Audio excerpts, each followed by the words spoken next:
Militsa görmediniz mi?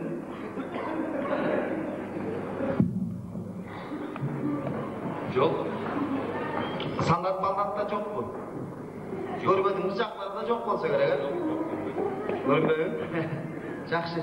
Bilesiz ki zaman uşul olup da siz bilen kişine söyleşkin geldi. Militasını ise çok olsa. Al giyiminizni çeçin. Sılıqtık menen mamile kılgan жақсы adam var. Çeşe korkpаңыз. Çeşile veremiz. Tez-tezine çeşile veremiz. Жақсы. Qayerden bolasiz? Özgünde? Yerleştirmeyiz. Göynep diyeceksiniz göynep. Butumuz kat koyayım mı? Bolumuz, mende vakit çok. Yerleşçilik takdırı şunday durmuş. Erten konaklar gelmegeler şu. Bugün işteken çıkan mı acaba? Çeşine veriniz. Tartın bastan. Жақсы. Özüm özgünlükler hayva imanlı karışata. Şimdi çeçeceğim. Şimdi çeçiniz. Bolumuz. Meyeniz kapıyı. Çeçeğiniz. O paraşütlü kaydanan lan sen. Жақсы. Ema kapı olmayız. Durmuşundayken. Bir жағынан жердеш болады екенбіз. Anan ikinci жағынан özünüzde ayağı imanlı kişi ekensiz tuğra düşünese. Erten konaklara geletele. Mağa kapı olmamız sen. Özümde de gibi doldun efendim.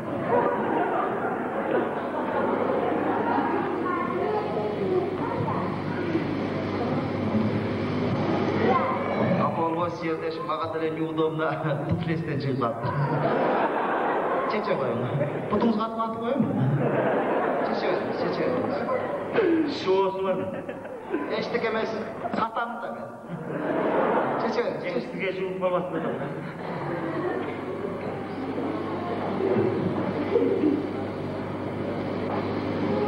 Sekin ketip kalın da atı taşlaşın mümkün. Bak, gelin yoluk şahısa kaynar. Жақсы.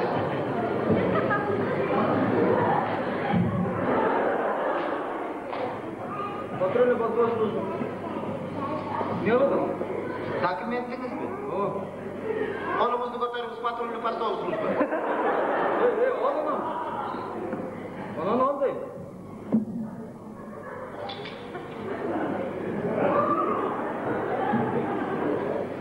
İşleriniz жақсы mı? Ya bakın. Sevimle bas paranız. Bas kolum. Böyle kaçın. Men özümçe kede sahnaga чыгып келатып азыр эле ойлондум да, мына чыгып келатканда эле көпчүлүгүңүздөр ойлодуңуздар да. Биринчи эле бойго кетти да, ойчу сиздердики. Чыгып келатканын карап кой. Костюмшун карап койду. Жарашпайт делекен деген сыяктуу. Негизи өзүм нестандартный терелип калган экен. Костюмшун такыр эле табылбайт. Ушу концерт болордун алдында эле эң чоң проблемам ушул костюмшун издемей. Талкушканы 4 тегерен такыр тапкан. Ayla ketkende akırın geçinde gelende hiç kimge görsetmey akırın detski mirge girip çıkan. Bir yerde A degen jasosu var, kostümüşümde alıp ağasını sıyırıp alıp taştap giy olan. Batinke olsa koşunanın balasındaki al 7. klasta okuydu. Kostümüşüm giyse bile uşul getme safka kostüm ilip koğunda öyle şalpay kıladı. Eptep buna jerge bir nerse kağız top. İçine okşaşı aldım. Yaxşılar ekan, jarashadi ekan. Galstuk da olsa uchun ko'rsatmaylar qo'ying. Qaysi жерде jursam dele o'sha do'stlar bilan сөйлөшсөм деле ушул акыры сүйлөшүп келгенде эле ушул бойго такала беришет. Капа болом. Өзгөчө кыздарга тийишкенде. Өмүр бою укканым бир гана сөз. Кодойбой нарбарчы деген. Өзүңчө наразы болот экенсиң. Неге мен мындай кичинекей болуп калганмын? Ойлонуп көрсөм атам деле нормальный киши. Апам деле вроде ничего. Улуу байкем эгерде калп айтпасам тетигил эшиктен эңкейип кирет. Бою 2 метр бир нерсе. Кичүү инелерин дагы менден өйдө кетип калган. Мен эле калып калдым. Жана кыргыздар жакшы кеп барго, бир үйдөн бир састыкы чыгат деген. Ошол мен болуп калсам керек. Эмнеге мынча кичинекей болуп калгам деп ойлонуп жүрүп кийин себебин таап алдым.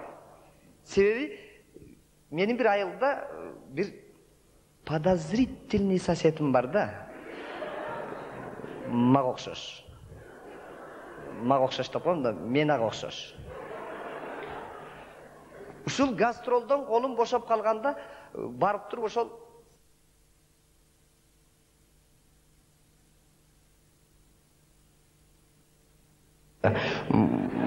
ушундай муутуп коеюн дейм, жакшы эле. Бирок атаңа колуң барбайт экен. Атаң да сөтеки. Кийин ойлонуп көрсөм, сосед деле жакшы киши экен. Ошондон кийин боюма такыр капы болбой калды. Мына ойлонуп көрсөңүздөр, негизи кыйын адамдардын баарынын бою кичкей болгон. Мына четинен эле санаганда, мисалы, Ленин, Гитлер, Брюс Ли, мен, сосед бешөөбүз. Эң кыйын адамдардын бою кичкей болгон. Наполеон баш болду.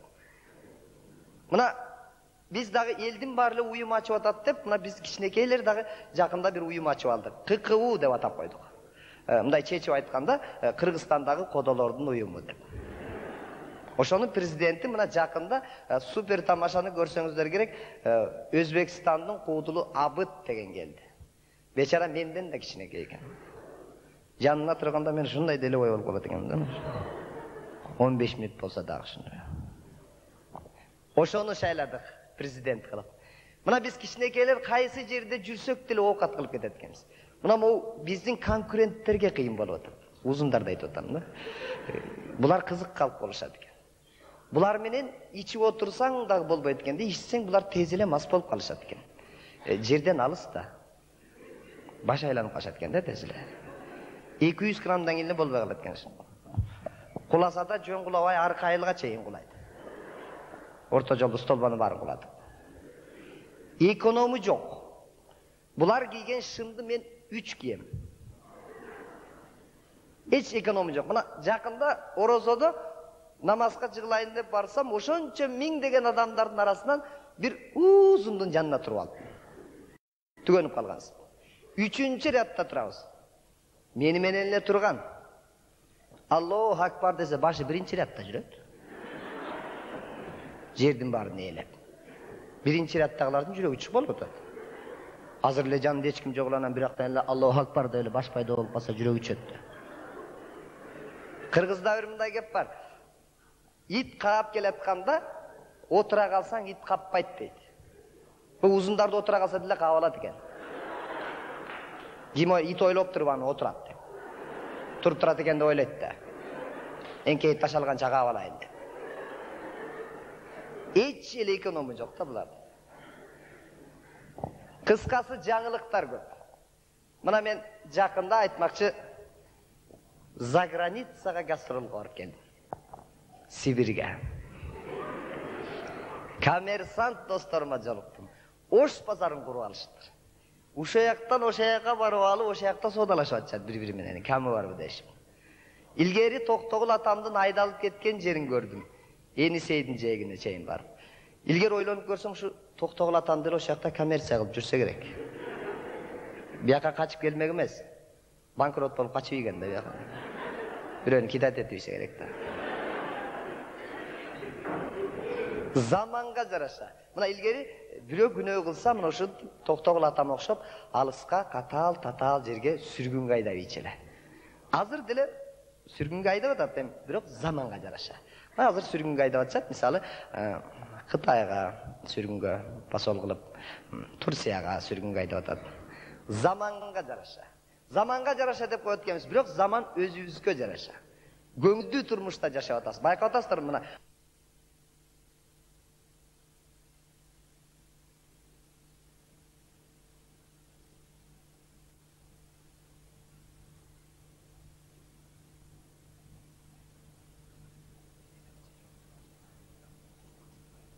Көчө Бишкек ушунчалык кооз.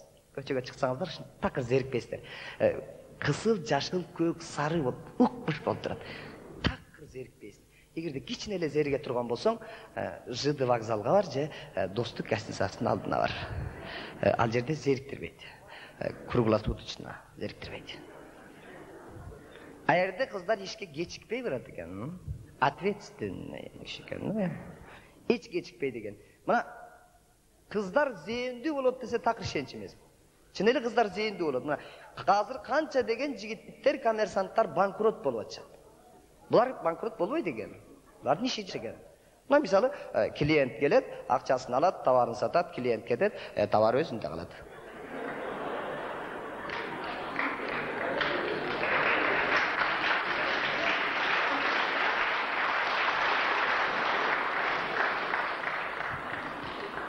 Эртеси күнү кайра сата берет. Никаких банкрот. Ана бизнес. Көңүлдүү турмушта жашап атабыз. Айтмакчы мына мен жакында дагы ушул Түштүк жергесине гастролго барып келдим. Дайыр жаңылык. Ушу 7-8 жылдан бери Түштүк жергесине гастролго барып жүрөм. Ушул Түштүк жергесинин мага өзгөчө жана меймандостугу жагат. Аябай жакшы. Барсаң, дасторконду жайып алып, ушунчалык кичипейилдүүлүк менен тосуп алып, дасторконду жайып ашып, келин дешип, нанга карагыла дешип, карап коюп отура бересиң. Ал деп аябай көңүл бурушат. Канча жеп атканыңа. Бир жерде эле жашаганыбыз менен бир топ айырмачылыктарыбыз бар экен. Мына бизде өзгөчө мына Түштүк жергесинин кичипейилдүүлүгү жагат. Көчөдө кетип атканда тааныса, тааныбаса дагы бири-бирине саламдашып өтүшөт. Салам алейкум десе, алейкум ассалам деп кетип калышат. Абдан жакшы. Бизде аркалыктарда бөлөкчө. Көчөдө кетип атып, бир-эки аксакал отурса, салам алейкум десең, алейкум ассалам деп айтыштын ордуна экөө бири-бирин карап туруп, бу кимдин баласы деп коет. Кызык турмуш болуп атат. Түштүктө мага өзгөчө жана көчөдө кетип атканда дагы чай ичебиз дегендери жагат. Шунчалык сон. Чай ичебиз десе, рахмат деп кетип каласың. Чай ичебиз деген сөз бул жөн эле мындай көңүл үчүн эле айтылган сөз экен, мындай. Мисалы, кандайсың деген сыяктуу экен да. Жакшы деп коюп кете беришиң керек экен. Жаңы барганда мен чай ичебиз десе, өзүбүздүкүлөрдүн да көрүп эле талпаң этип ичип алдым. Чай ичет экенбизде. Өзгөчө мага Түштүк жергесин жана бир нерсе кылбайлыбы десең эле, хоп деген сөз жагат. Адам бир нерсе эле хоп деп турушат. Мен ушу 7-8 жылдан бери ошол жака барып жүрүп, хоп деген сөздүн маанисин түшүнбөптүрмүн. Кийин ойлонуп көрсөм, хоп деген сөз бул хрен от меня получишь деген сөз экен.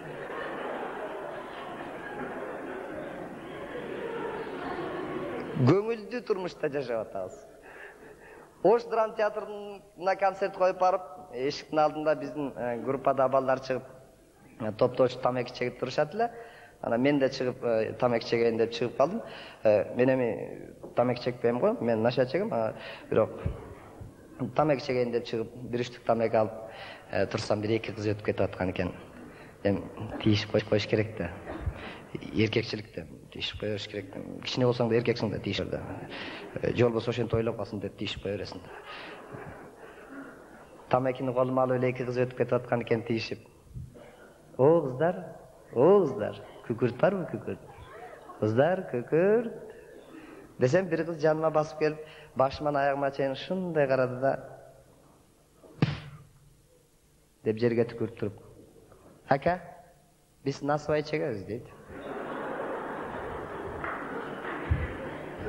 Көңүлдүү турмушта жашап атабыз. Албетте бул тамаша кеп, түндүктө жашайбызбы, түштүктө жашайбызбы, баары бир тууганбыз. Ар дайым жүзүңүздөрдөн жылмаюу кетпесин. Жакең бир күнү ушундай жакшынакай майрамда достору менен отуруп ичкен экен. Эртеси күнү көчөгө чыгып баш ооруйт да. Ичкенден кийин баш ооруйт деп эртеси күнү билесиздер да. Баш оор эшиктин алдында ушу баш жасайын деп достор жолукпаса жакшы болот экен деп баш жасам деп коюп эшигинин алдында турса, өзүнүн бир кичинекей баласы бар, Жанар деген, өзүнө окшогон куудул баласы бар. Помпойгон өзүнө оп-окшош болгон. Ал да кошо чыгып алып, ада башын басуулар берип басып туруп калыптыр.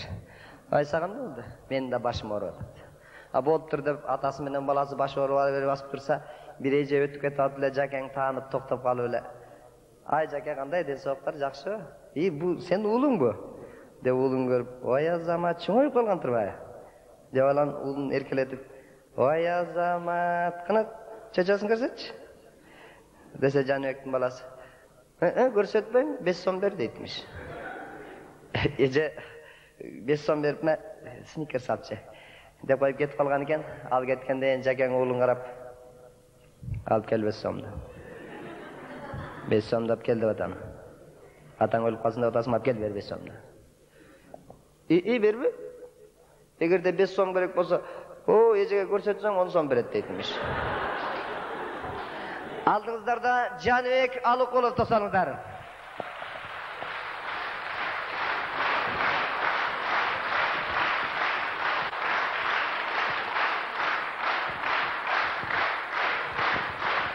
Çok rahmat. Birinchi meni 10 so'mni qilib bağlasa dağı. Sizler bağ jetkis жылуу сезим менен тосуп алганыңыздар үчүн сиздерге жалындуу, шорподой ысык салам.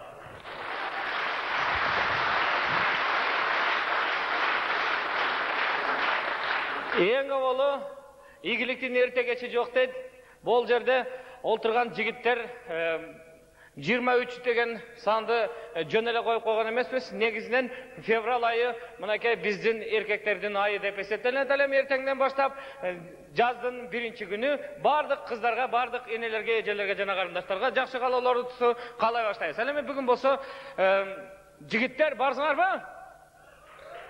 Өтүп кетсе дагы 23 февраль дасторкондун үстүндө эркектердин майрамы, ал эми саясий жагынан алганда советтик армиянын туулган күнү менен бардыгыңыздарды чын жүрөктөн куттуктаймын. Ура! Албетте, бүгүнкү концерт кандайдыр бир олгун-солгун ойлорду туудуруп анан кийин болуп жатат. Себеби дегенде чын эле айта кошкондо мына ушундай болот. Себеби дегенде мына февраль айдагы борончуга окшоп кыска айлардын бири.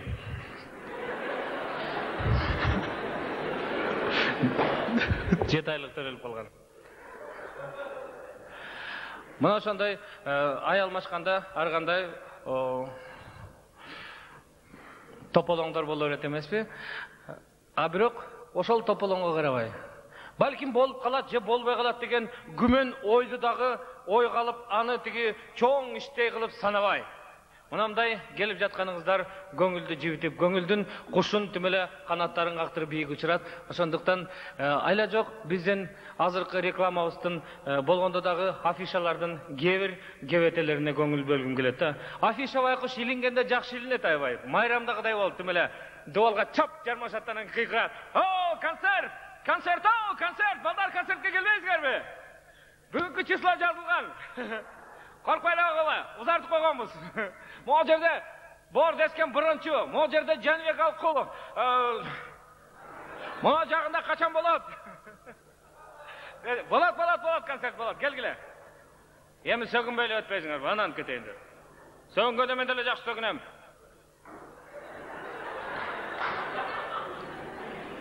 Кыздар концерт келбейсиңерби? Балдар киргизет. Ondan kötüyüm. Bu jigitler sizlerdi başka jaka alып кирип кетиши мүмкүн жанагы сүйлөгөнүнө караганда. Ана кимдир бирөө келет дагы акыркы калган кардын саркындысын алып туруп, жөн эле турган афишаны бута кылып, мишен кылып, мээлеп, колунун түстүгүн айтсаң, шундан бергенде концерт! Концерт! Bir malda şamal жүрүп кетет, бирөөсүнүн аты бекеринен биринчи эмес да, бирөөнүн башталып биринчи күнү бир жагы түзүп кеткен.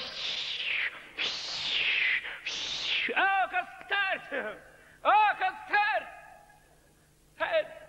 Деп турат, бир малда бирөөсү өтүп баратып, жөн эле кармап туруп, бияктан концерт! Бу жерде Жаныбек Алыкулов деген жазуу Ныбек Кулуп болуп калды.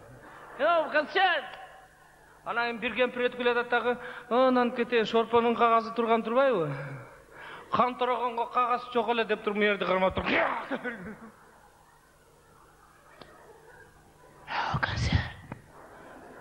Концерт.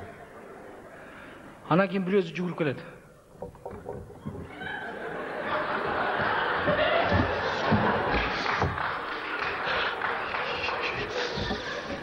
мени көрөт.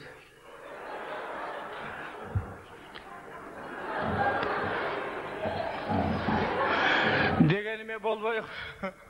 Айтып деген жолу мына жерден карап туруп.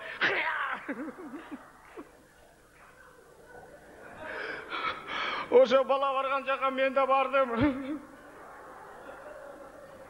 Жатат.